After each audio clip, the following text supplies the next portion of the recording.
4. L'homme qui endure est le mot original patience. La patience ou la persévérance n'existe pas ici au milieu de la tentation ou épreuve comme le dit la traduction, mais est là pour vaincre la tentation. 5. Encore une fois, la patience ou la persévérance est un élément actif. La patience biblique n'est pas passive. La patience ne consiste pas à rester calme devant les longues files d'attente au consulat mexicain où l'on attend 4 heures pour qu'un tampon soit apposé en 10 secondes. Même si cette patience est bonne aussi, n'attendez pas qu'il soit trop tard. Devenez membre de la chaîne Today et bénéficiez de réconfort et de soutien dans les moments difficiles. Cliquez sur le lien dans la description de la vidéo. 9 mars, avril 2024 page 2-6. La patience biblique attend Dieu. Cela implique du courage et de la résilience. C'est s'accrocher à Dieu. C'est faire confiance à Dieu. Cela vient du résultat d'une connexion avec Dieu. Celui qui est connecté à Dieu est capable de surmonter la tentation, quelle qu'elle soit.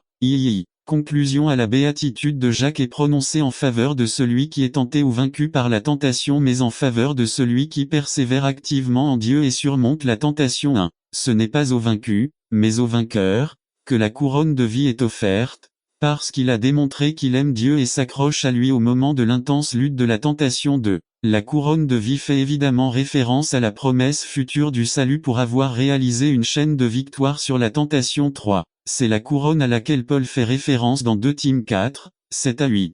J'ai combattu le bon combat de la foi, est le message de Jean dans Apocalypse 2:10. Paul répète, ce que nous souffrons maintenant ne vaut pas la peine d'être comparé à la gloire qui nous sera révélée. Romains 8:18.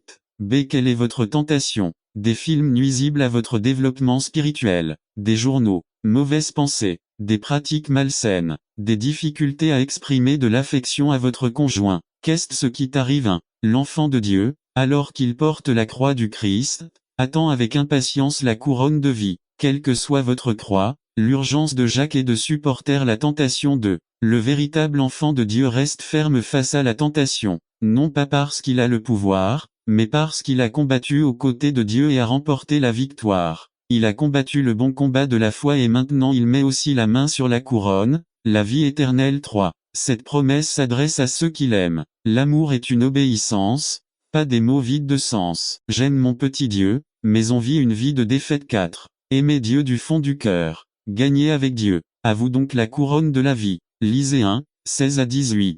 N'attendez pas qu'il soit trop tard. Devenez membre de la chaîne Today et bénéficiez de réconfort et de soutien dans les moments difficiles. Cliquez sur le lien dans la description de la vidéo. Mardi 9 avril 2024 page 3. Demandez à Dieu sans hésiter. Demandez quoi? Résumé. Parfois nos requêtes à Dieu sont si déraisonnables, et pourtant par Carlos Camarena. Demandez à Dieu sans hésitation. Demandez quoi? Jacques 1, 6-12. Matthieu 21, 21-22. Introduction à ceux d'entre nous qui traversent des épreuves ou des tribulations, qu'elles soient internes auto-générées ou externes produites par d'autres, ne trouvent normalement pas normal de réjouir. La tendance humaine est de perdre la perspective, de perdre la direction. 1. La tendance humaine est de trouver refuge précisément dans ce qui nous enfoncera le plus nous éloigner de Dieu. Jacques nous exhorte à nous réjouir lorsque nous rencontrons diverses épreuves. 1-2. Jacques dit que les épreuves extérieures sont bonnes parce qu'elles produisent la patience. 1-3. Mais cette patience n'apparaît pas naturellement au milieu des épreuves. Pour Jacques,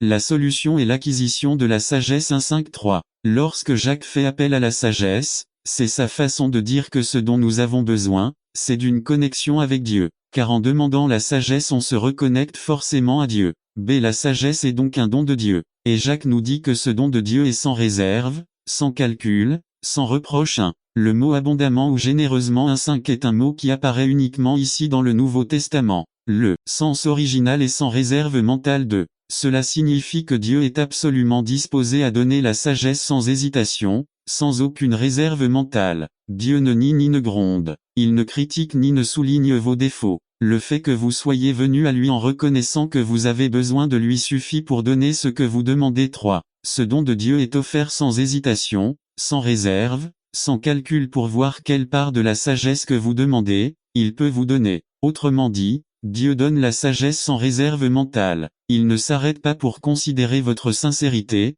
4. C'est la première partie de l'équation. Si vous demandez, Dieu donne la sagesse. Dieu vous rend patient. Dieu est capable de produire de la joie non pas à cause des épreuves ou des tribulations, mais à l'intérieur ou malgré les tribulations. Mais il y a une deuxième partie de cette équation que vous devez considérer. 2. Le problème du doute. 1. 6. Mais qu'il demande avec foi, sans douter. Car celui qui doute est comme la vague de la mer, poussé par le vent et ballotté d'un lieu à un autre. La deuxième partie de l'équation concerne la manière de résoudre le problème du doute. 1. Santiago montre le revers de la médaille. D'abord, il montre comment Dieu donne, mais maintenant il se concentre sur celui qui demande et comment il demande. Et même si Dieu n'a aucun problème à donner abondamment, il n'attend pas qu'il soit trop tard. Devenez membre de la chaîne Today et bénéficiez de réconfort et de soutien dans les moments difficiles. Cliquez sur le lien dans la description de la vidéo. Mardi 9 avril 2024 page 1. Dieu répond à notre demande est limitée, non pas par Dieu,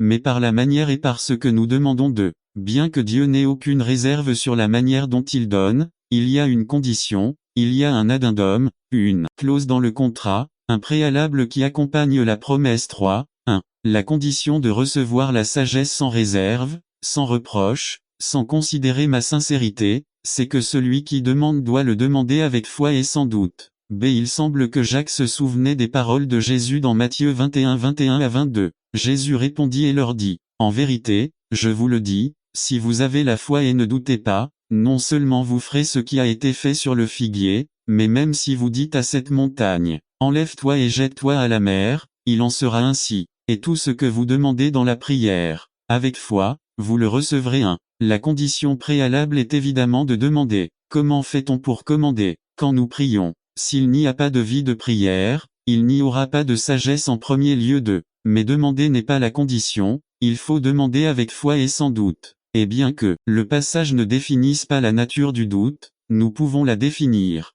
Passons du général au particulier à si le plus éprouvant est la boisson ou la cigarette, et que je sais qu'il est impossible d'avoir une relation complète avec Dieu pendant que je pratique un de ces vices néfastes et que je prie Dieu. Mais je doute encore que Dieu m'aide. Vous accorderez ma demande, que je ne pourrai pas obtenir. Je dois prier en gagnant et non en perdant au nom et par la puissance de Christ.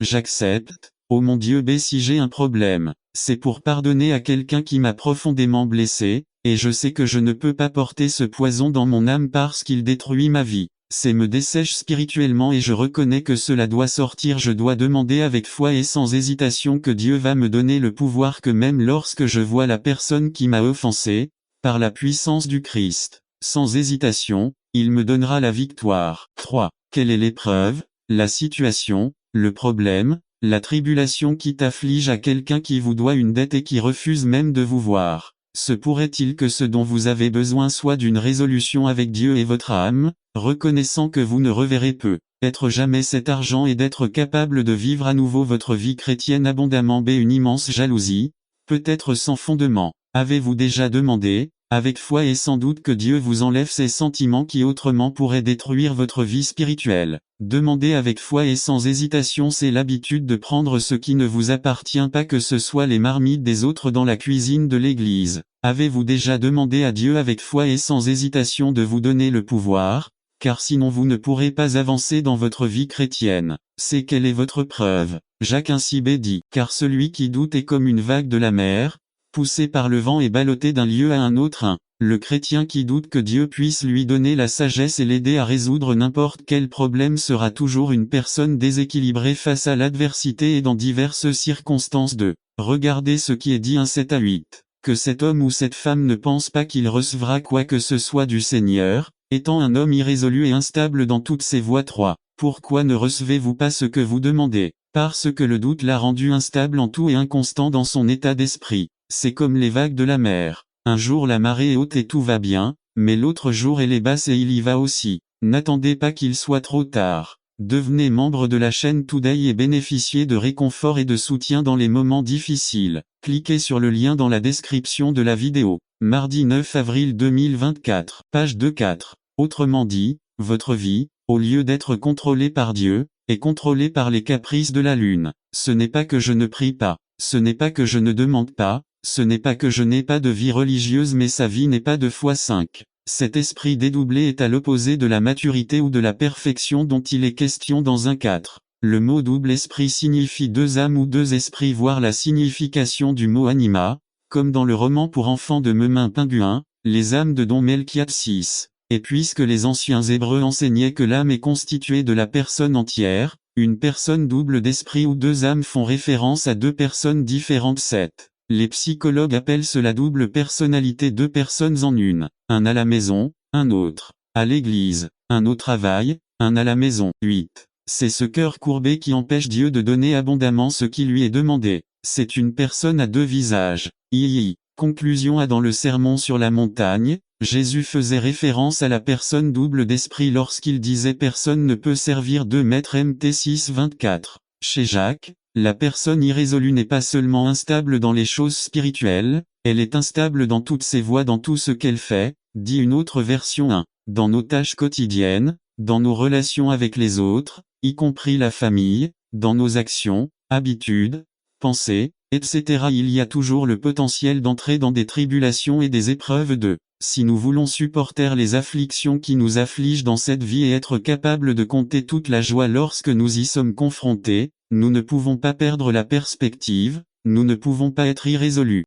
3. La réponse réside dans l'obtention de la sagesse, mais demandez-le avec foi et sans doute, alors Dieu le donnera abondamment et sans reproche. 4. Dieu ne va pas vous blâmer pour le fait que vous avez été incohérent, que vous avez eu deux visages, que vous avez eu des ennuis avec ceci et ceci et cela. 5. 1-12. Bienheureux l'homme qui persévère dans l'épreuve, car une fois approuvé, il recevra la couronne de vie que le Seigneur a promise à ceux qui l'aiment. N'attendez pas qu'il soit trop tard. Devenez membre de la chaîne Today et bénéficiez de réconfort et de soutien dans les moments difficiles. Cliquez sur le lien dans la description de la vidéo. Mardi 9 avril 2024, page 3. Arrivé au marbre résumé. La patience à travers la souffrance par Carlos Camarena. Arrivé au marbre. Jacques 1, 3-4. Romains 8, 31-37. Introduction. À lire le livre de Jacques est comme voir un jardinier tailler une plante, un arbre fruitier. La taille a deux objectifs: donner un bel aspect à la plante, ou lui faire porter de meilleurs fruits.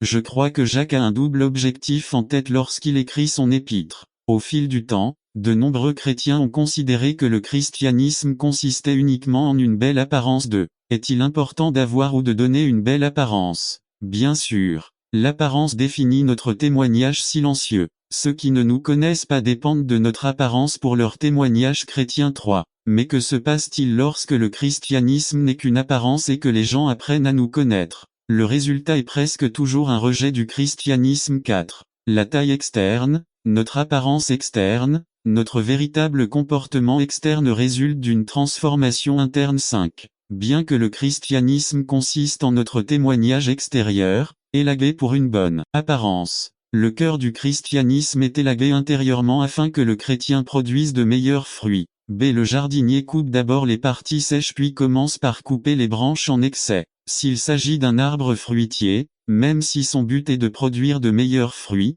vous n'allez pas le tailler excessivement. Vous taillerez pour laisser à cet arbre une certaine symétrie, ce qui est également beau. Parce qu'après tout, si on coupe trop d'un côté quand le fruit arrive, le pauvre va tomber sur le côté. 2.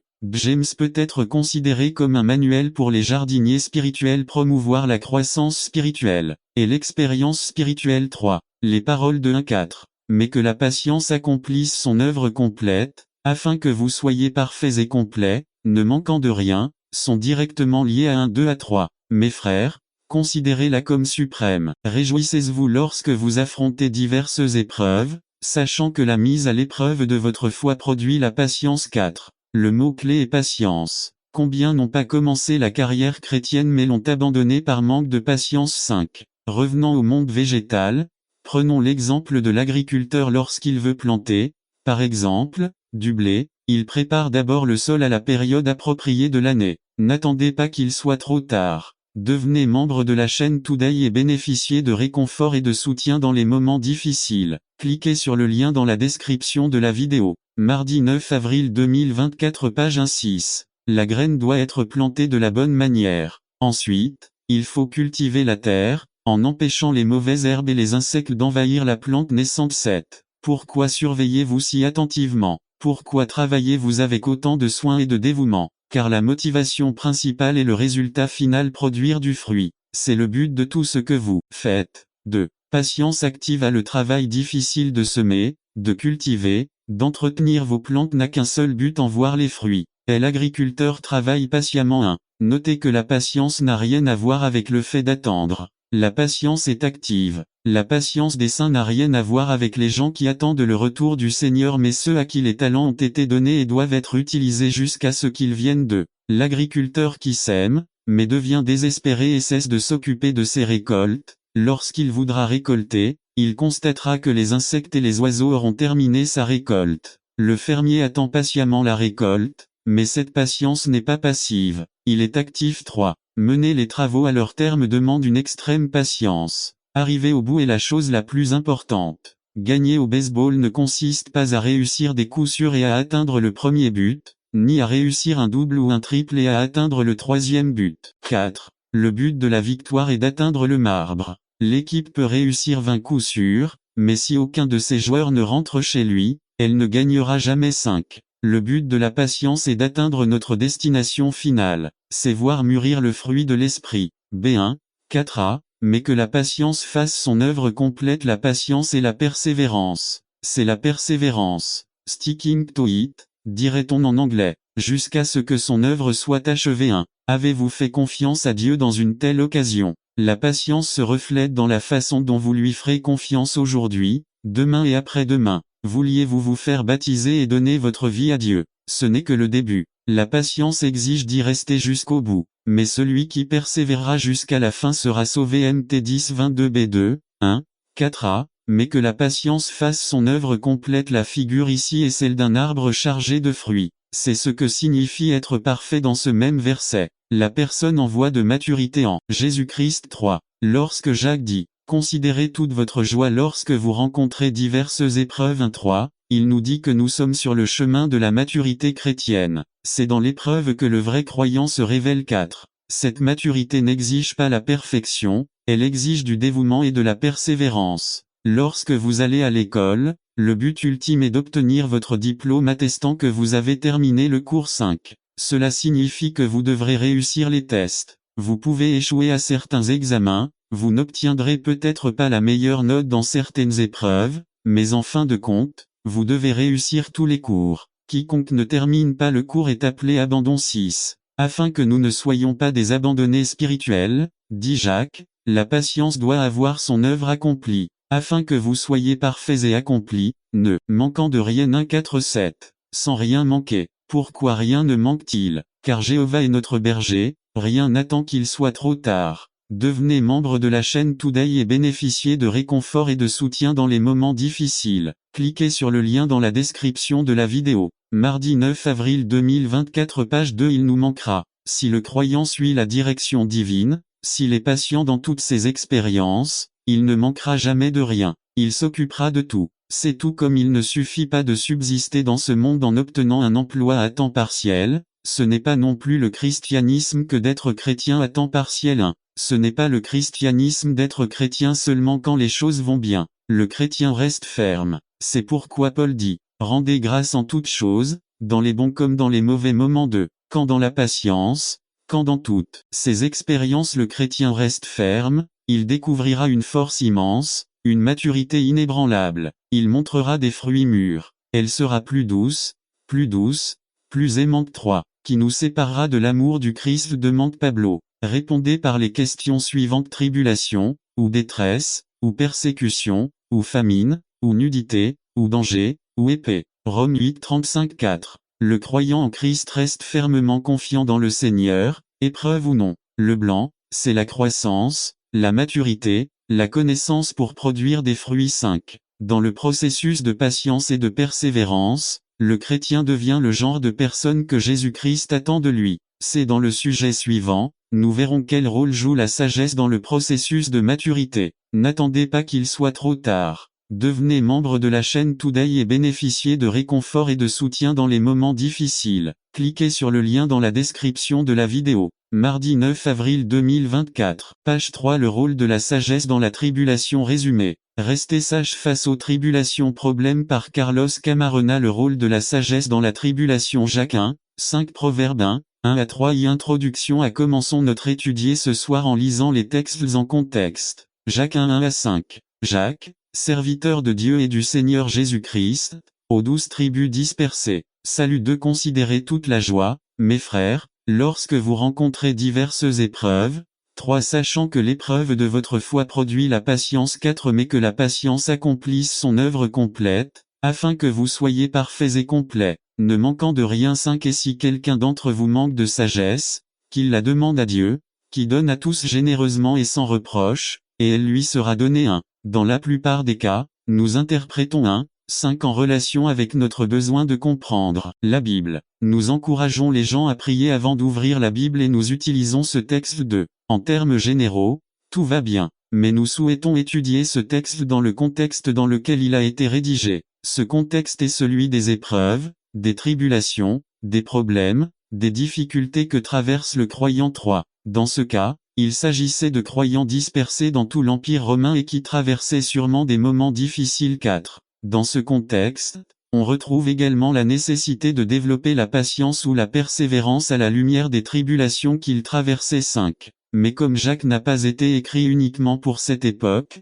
nous souhaitons découvrir comment ces passages s'appliquent à nous. 6. Dans les premiers thèmes, nous avons vu l'universalité de la souffrance. Personne n'est heureux, à l'abri d'épreuves ou de tribulations. Si nous ne les avons pas maintenant, ils viendront. Savoir qu'ils viendront rend les croyants sûrs du Christ à tout moment dans les bons moments, car sûrement les mauvais moments viendront aussi. 7. Puis Jacques nous a expliqué comment faire face à l'épreuve avec patience. Comment s'exerce la persévérance. La patience du chrétien se développe dans l'activité et non dans la passivité. 8. Ceux qui s'assoient et attendent que Dieu résolve, que Christ vienne, que d'autres fassent des choses, découvriront que leur patience va bientôt disparaître. 9. La patience se développe en pleine activité. Travaillez pour Dieu, pour nos semblables. Regardez, n'attendez pas qu'il soit trop tard. Devenez membre de la chaîne Today et bénéficiez de réconfort et de soutien dans les moments difficiles. Cliquez sur le lien dans la description de la vidéo. Mardi 9 avril 2024, page 1 pour les autres. Priez pour les autres. B. Les gens qui traversent des tribulations ne trouvent généralement pas normal de se réjouir de l'épreuve. Dans les tribulations, il y a toujours une tendance à perdre la perspective ou la direction. 1. Au cours de mes plus de 20 ans de ministère, j'ai vu des personnes qui, dans les moments où elles auraient dû s'emparer de Dieu, santé, problèmes avec les enfants, mariage, travail, etc. C'est alors qu'elles se sont éloignées de Dieu. 2. Pour que la patience ou la persévérance puisse produire de la joie dans la tribulation, Jacques nous présente maintenant la nécessité d'acquérir la sagesse. 3. Ceux qui se sont détournés de Dieu en temps de crise ont démontré leur manque de sagesse. Dieu était là pour leur donner la sagesse en temps de crise, pour les aider à sortir de cette crise, mais au lieu de tourner leur attention vers la source de la sagesse, ils l'ont abandonnée. 4. Ici, Santiago vient nous dire que lorsque la vie devient difficile, quand il semble qu'il n'y ait pas d'issue, il est temps de se tourner vers Dieu et de le lui demander. Lisez comment il est dit dans 1 5. Et si quelqu'un d'entre vous manque de sagesse, qu'il la demande à Dieu, qui donne à tous généreusement et sans reproche, et elle lui sera donnée. 6. Non seulement il le donne en abondance mais il le fait sans reproche. En d'autres termes, Dieu ne vous dira pas, à cause de votre comportement, à cause de la mauvaise façon dont vous avez élevé vos enfants, à cause de la façon dont vous avez négligé votre maison, à cause de la manière indifférente dont vous avez traité votre femme, à cause de la façon stupide dont vous avez géré votre argent, à cause de la mauvaise façon dont vous avez mangé. 7. Quelle que soit votre épreuve, tribulation, externe produite par des éléments hors de notre portée, ou interne produite par moi-même, par mon mal, continuez, quoi que vous soyez impliqué, Dieu vient sans reproche, non pas à cause de votre péché, mais parce que vous venez chercher sa sagesse pour sortir de votre situation. 8. Dieu vous accordera la sagesse en reconnaissant que vous avez besoin de lui, en reconnaissant que les choses ne vont pas bien, en reconnaissant que vous pouvez vous-même être la cause de vos épreuves et tribulations, que vous avez vous-même pris une mauvaise décision, que vous savez que vous avez mal agi. 9. 2 fois dans le même verset, Jacques répète que Dieu donne la sagesse, demandez-la à Dieu, qui la donne aujourd'hui dans le présent à tous abondamment et sans reproche, et elle vous sera donnée également dans l'avenir. C'est remarquer bien une chose dans le texte. Jacques ne dit pas que Dieu va résoudre le problème,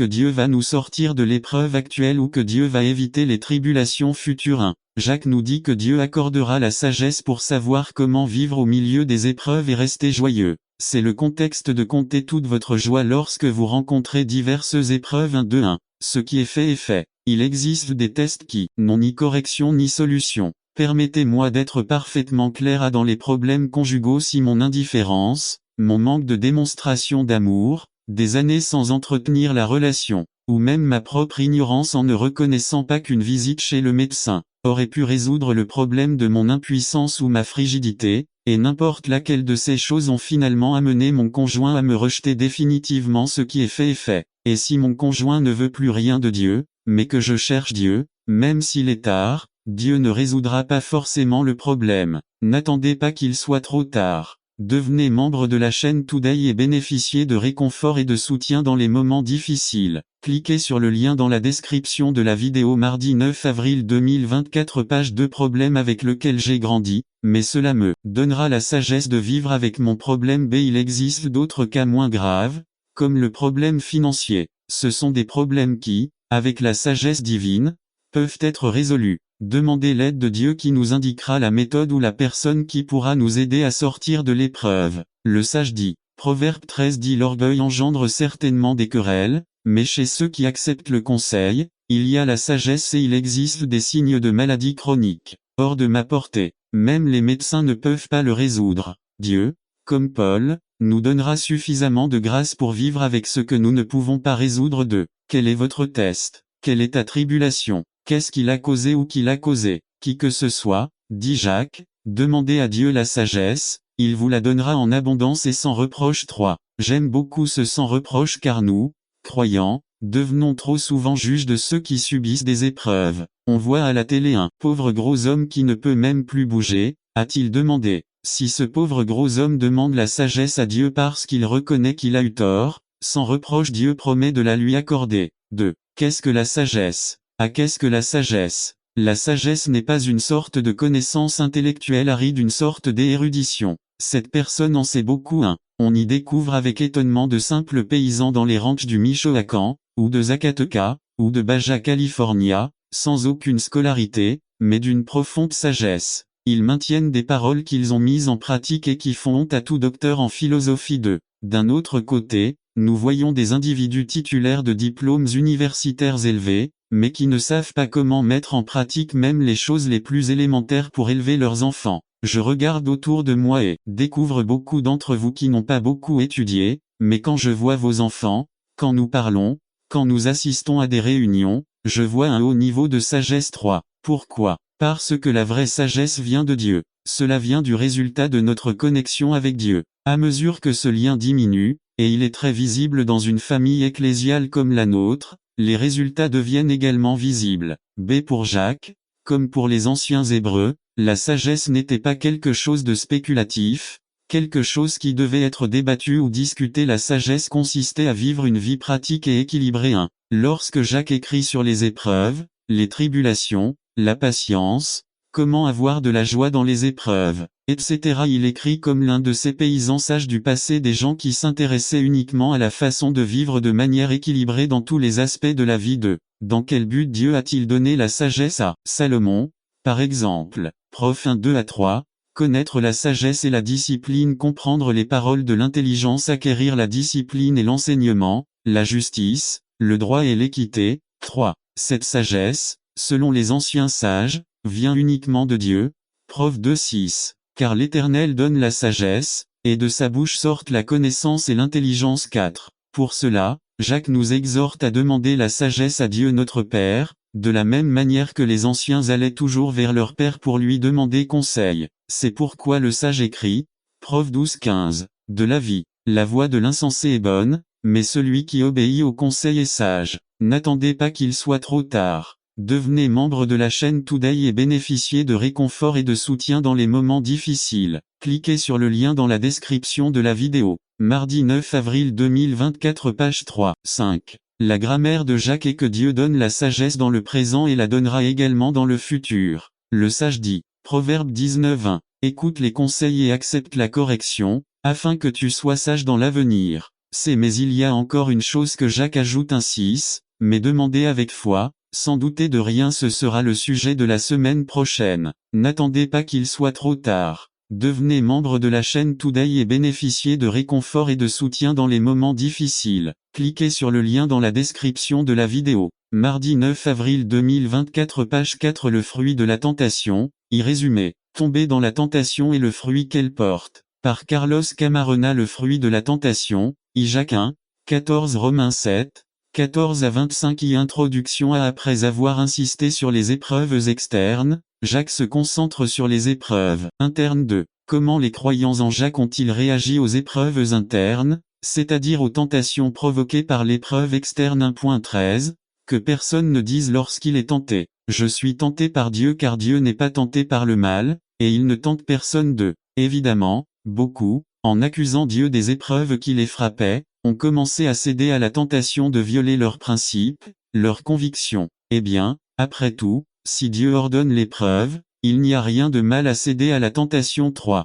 En se concentrant sur la tentation, l'épreuve interne, Jacques aborde la question de la manière dont les croyants réagissent aux inévitables pressions extérieures de la vie. 4. Certains commentateurs bibliques disent que les tentations auxquelles Jacques fait référence et auxquelles les croyants cédaient étaient nées d'épreuves extérieures. Comment répondez-vous? 5. Le cas typique serait celui d'un chrétien juif, opprimé financièrement par un homme riche qui était tenté d'accepter un emploi impliquant le sabbat. L'épreuve externe, l'oppression, l'a amené à céder à l'épreuve interne, c'est-à-dire à céder à la tentation de violer sa conscience. 6. Cela signifie que les épreuves que nous avons toutes traversées sont celles qui ont donné lieu à la tentation. Et quand ils ont été tentés et ont cédé à la tentation, à qui la faute? De Dieu. B. C'est sans doute la tendance humaine depuis Jean 1, finalement la faute en revient à Dieu. Adam à Ève, Ève au serpent, et enfin Dieu pour avoir jeté Satan sur terre. Les êtres humains continuent de blâmer les personnes ou les circonstances pour leurs actes. A. S'ils ne l'avaient pas fait. B. Si elles ne l'avaient pas dit. C. S'ils ne l'avaient pas été. D. Oui, conditionnel 1. Nous blâmons nos parents, le conjoint, le patron au travail, le professeur, le voisin, pour ce que nous avons fait ou même pour ce que nous sommes d'eux. Les personnes, les circonstances, les mauvaises décisions, les problèmes de toutes sortes nous affectent, mais les frères de la communauté de Santiago ont franchi le pas. Ils ont reproché à Dieu de devoir céder ou n'attendez pas qu'il soit trop tard. Devenez membre de la chaîne Today et bénéficiez de réconfort et de soutien dans les moments difficiles. Cliquez sur le lien dans la description de la vidéo. Mardi 9 avril 2024 page 1 Tentation. Dieu m'a conduit à la tentation. 1.13.3. Lorsque nous ne pouvons pas comprendre les raisons ou les motifs de nos souffrances ou de nos tentations, la première réaction est de blâmer Dieu. C'est le fait de blâmer Dieu ravive la question ancienne de ce que les théologiens appellent théodotie, la tentative de concilier le concept d'un Dieu d'amour, d'un Dieu de justice face à l'existence du malin. La question qui se pose depuis l'époque de Job est pourquoi les justes,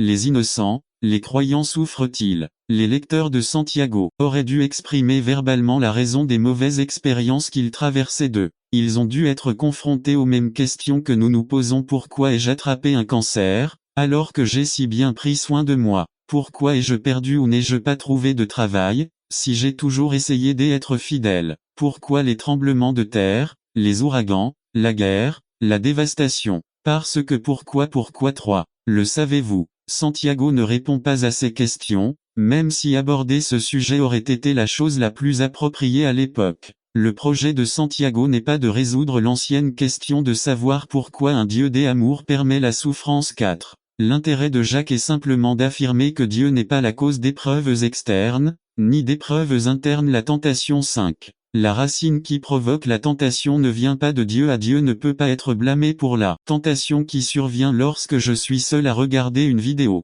ou lorsqu'aucune connaissance n'est là. B. On ne peut pas reprocher à Dieu d'être tenté de conduire à une vitesse excessive et d'avoir ensuite un accident. C. On ne peut pas blâmer Dieu pour mon entrée dans le monde parce qu'un membre d'église m'a méprisé, mon mari m'a trahi, le patron m'a viré, le migrant m'a attrapé. 2. Ne blâmons pas Dieu. A. James dit non. Ne blâmez pas Dieu. Il fait ce que les écrivains juifs ont commencé à faire après l'exil babylonien: dissocier Dieu, séparer Dieu de la souffrance possible que l'on peut avoir. Les écrivains de cette période, par exemple, ont fait ce qui suit. Ils ont pris les passages bibliques où Dieu est la cause de la souffrance et de la tentation et ont blâmé Satan. Ils ont pris, par exemple, des textes tels que à Jean 22 1 à 2, il arriva après ces choses que Dieu éprouva Abraham, en disant, Abraham, il répondit, me voici, et il lui dit, prends ton fils unique, Isaac que tu aimes, allez au pays de Morija et là, offrez-le en holocauste sur l'une des montagnes que je vous indiquerai. Dans un livre juif écrit entre les testaments JB 17-16, c'est Masterna ou Satan qui a testé Abraham. C'est dans Samuel 2 samedi 24-1, écrit avant l'exil juif à Babylone, Dieu incite David à dénombrer Israël. Mais dans les Chroniques 1 Chronique 21-1, écrite après l'exil, ce n'est plus Dieu, mais Satan qui a incité David à dénombrer le peuple de. Les auteurs bibliques pré-exiliques n'attribuaient pas les événements négatifs aux forces diaboliques. N'attendez pas qu'il soit trop tard. Devenez membre de la chaîne Today et bénéficiez de réconfort et de soutien dans les moments difficiles. Cliquez sur le lien dans la description de la vidéo. Mardi 9 avril 2024 page 2e, le bien et le mal, tout a été créé par Dieu. 3. Lorsque des calamités survenaient ou que leur terre était bénie, la source était toujours la même, Dieu. Mais après l'exil, le peuple de Dieu a développé une nouvelle perspective. 4. Les écrivains juifs de la période post-exilique ont reconnu que leur exil était une conséquence de leur idolâtrie et que la tentation d'oublier Dieu n'était pas parce que Dieu avait provoqué l'exil,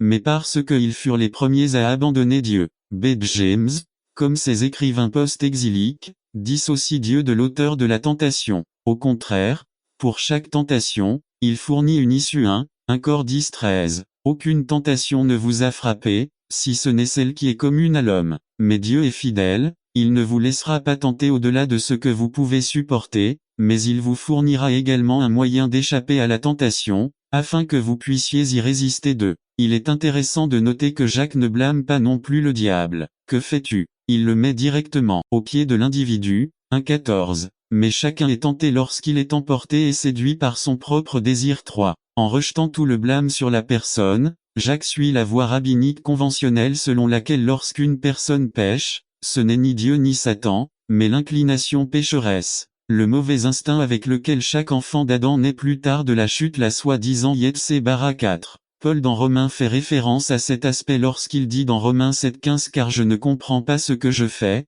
parce que je ne pratique pas ce que je veux. Au contraire, ce que je déteste, c'est ce que je fais. 16 Et puisque je fais ce que je ne veux pas, je reconnais que la loi est bonne. 17 Ce n'est donc plus moi qui le fais, mais le péché qui habite en moi. 18 Je sais qu'en moi, c'est à dire dans ma chair, il n'y a rien de bon, parce que vouloir le bien est en moi, mais ne pas le faire. 19 Parce que je ne fais pas le bien que je veux mais au contraire, le mal que je ne veux pas, c'est celui que je pratique. 5. Le coupable de la tentation, tant pour Jacques, le désir que pour Paul, l'être pécheur, avec lequel sont nés tous les enfants d'Adam. 7, 20 Conférérem 5, 19. C'est en 1,14, Jacques utilise une série de métaphores pour illustrer l'essence de la tentation, pour montrer ce qui se passe lorsque nos propres désirs nous envahissent. Mais chacun est tenté lorsqu'il se laisse emporter et séduire par sa propre passion. 1. Ici, il est dit que la personne est attirée et séduite. Certains commentateurs disent que Santiago utilise une métaphore du monde de la pêche tandis que d'autres disent qu'il vient du monde de la prostitution. Le poisson voit l'appât et trouve irrésistible de ne pas mordre.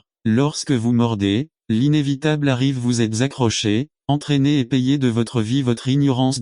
Mais contrairement au poisson, Santiago dit que les humains ne le font pas par ignorance, mais à cause de leurs propres impulsions ou désirs. L'être humain connaît les conséquences de la tentation, mais lorsqu'il se laisse emporter par la tentation, lorsqu'il se met dans la zone de danger, il est presque impossible que l'appât ne le séduise pas et ne l'accroche pas. C'est déjà tombé. 3. Qu'il s'agisse d'un poisson ou d'un individu séduit par une femme étrange, les résultats sont toujours les mêmes. Dans les deux cas c'est free. 4. Jacques prive ceux qui cèdent à la tentation de toute excuse pour vouloir blâmer quelqu'un. La cause réside en soi. La culpabilité d'être attrapé, la séduction et d'être emporté, tout est question de n'attendez pas qu'il soit trop tard. Devenez membre de la chaîne Today et bénéficiez de réconfort et de soutien dans les moments difficiles. Cliquez sur le lien dans la description de la vidéo. Mardi 9 avril 2024 page 3 d'une décision personnelle. Dans 1,15, Jacques déplace la métaphore vers le monde de l'anatomie physique, le processus de reproduction humaine. Alors la passion basse, après avoir conçu, enfante le péché et le péché, une fois commis, engendre la mort. 1. Le fruit de la tentation sera le prochain sujet. N'attendez pas qu'il soit trop tard. Devenez membre de la chaîne Today et bénéficiez de réconfort et de soutien dans les moments difficiles. Cliquez sur le lien dans la description de la vidéo. Mardi 9 avril 2024, page 4. Introduction à l'épître de Jacques résumé. Une série sur le livre de Jacques par Carlos Camarona. Introduction à Jacques 1, 27. Introduction à comparer aux autres livres du Nouveau Testament. Jacques semble être très différent. Son contenu le distingue du reste des évangiles et des épîtres de Paul. 1. James n'aborde pas les sujets que nous nous attendons généralement à lire dans le Nouveau Testament. Jacques suit sa propre direction. Il n'y a aucune mention de l'ébé, il n'y a aucune mention de l'œuvre rédemptrice du Christ. Christ apparaît 2 fois 1 et 2 et la plupart des commentateurs croient qu'il était ajouté par les chrétiens bien plus tard. La résurrection n'est pas mentionnée et encore moins le retour du Christ. Dès les illustrations sont tirées de l'Ancien Testament et non de la vie du Christ. Le mot Seigneur apparaît 11x, mais fait référence à Dieu le Père et non à Jésus. 2. Santiago, disent certains, est un ensemble de sujets sans tête ni queue. Pour ces raisons et d'autres, M. Luther a dit que Jacques était une épître de paille et c'est pourquoi elle a été considérée comme une correspondance indésirable du NT de John Eliot. 3. Les riches chrétiens, ceux qui commencèrent à contrôler les affaires ecclésiastiques, considérèrent l'épître comme honteuse car il contient de sévères critiques contre l'oppression des pauvres par les riches. C'est pourquoi Jacques eut du mal à entrer dans le canon de l'écriture au cours des premiers siècles. Le problème, cependant, ne vient pas de l'épître, mais du problème des lecteurs au fil du temps. Le souci de James n'est pas la doctrine mais l'éthique. Éthique égale à comment nous devrions vivre à la lumière que représentent les doctrines. 1. Mais nous qui interprétons la Bible avons fait une hiérarchie, nous avons élevé la théologie au-dessus de la pratique tant qu'on croit à l'état des morts. Observez le sabbat, dans un esprit de prophétie même si vous ne le pratiquez pas, etc. Tout va bien. 2. L'éthique biblique, cependant, puisqu'il faut vivre entre frères, nous la reléguons dans une deuxième catégorie. S'il y a des commérages, des querelleurs, des gens qui divisent, des menteurs, des maris qui se maltraitent, etc. mais pourvu qu'ils croient en la doctrine, rien n'est fait. 3. Santiago dit non. C'est très mauvais. Il s'intéresse à l'éthique, au comportement de ceux qui se prétendent chrétiens, la façon dont le christianisme est vécu au quotidien. 4. La réflexion théologique doit être compatible avec ce que nous pratiquons. C'est de cela que parle l'épître. N'attendez pas qu'il soit trop tard. Devenez membre de la chaîne Today et bénéficiez de réconfort et de soutien dans les moments difficiles. Cliquez sur le lien dans la description de la vidéo. Mardi 9 avril 2024, page 1. Santiago. Sachant cela, souhaitez-vous que nous poursuivions votre étude? C'est James est probablement le livre le plus pratique du NT. Cela ressemble plus à l'un des livres des prophètes de l'Ancien Testament. Santiago a un son prophétique. Cela nous met au défi et nous confronte de la même manière que les prophètes de l'Ancien Testament ont confronté et défié le peuple. 1. Vous ressentez la même préoccupation d'un prophète comme Jérémie ou Osée qui essaie de sauver le peuple de sa condition pour ne pas vivre contrairement à son concept d'être le peuple de Dieu. 2. Santiago arrive chargé d'un souci pastoral de théologie pratique. Paul Sedar considère Santiago comme un manuel pratique. 2. Paternité est destinée à qui est Jacques, l'auteur de l'épître. Dans le NT, il y a 5 Jacques mais seulement 2 sont qualifiés des auteurs. L'apôtre, frère de Jean, fils de Zébédée, et Jacques le Juste, demi-frère de Jésus et président de l'église basée à Jérusalem. 1. Jacques, fils de Zébédée, fut tué par Hérode en 44 après J. est considéré comme trop tôt pour la rédaction de l'épître. Il ne reste plus que Jacques le Juste, demi-frère de Jésus. 2. Le demi-frère représente le fils de Joseph issu d'un précédent mariage. C'est pourquoi les commentateurs croient que Jésus a confié à Jean sa mère Marie car les enfants de Joseph ne voulaient pas prendre soin de la belle-mère. 3. Et comme l'auteur de l'épître ne cite jamais Jésus, certains pensent que la traduction frère faisait référence à un cousin. 4. Ils prétendent que Jacques, le demi-frère, a rejeté Jésus pendant son ministère. Marc 3, 21, Jean 7, 2-8. Cependant, nous ne pouvons pas accepter qu'un Santiago converti, devenu chef de l'église basée à Jérusalem, continue à se disputer avec son demi-frère, Jésus. Nous préférons croire qu'il s'agissait du demi-frère. 5. Jacques cite en fait quelques paroles de Jésus 5,12, sans en mentionner la source MT 5,34-37.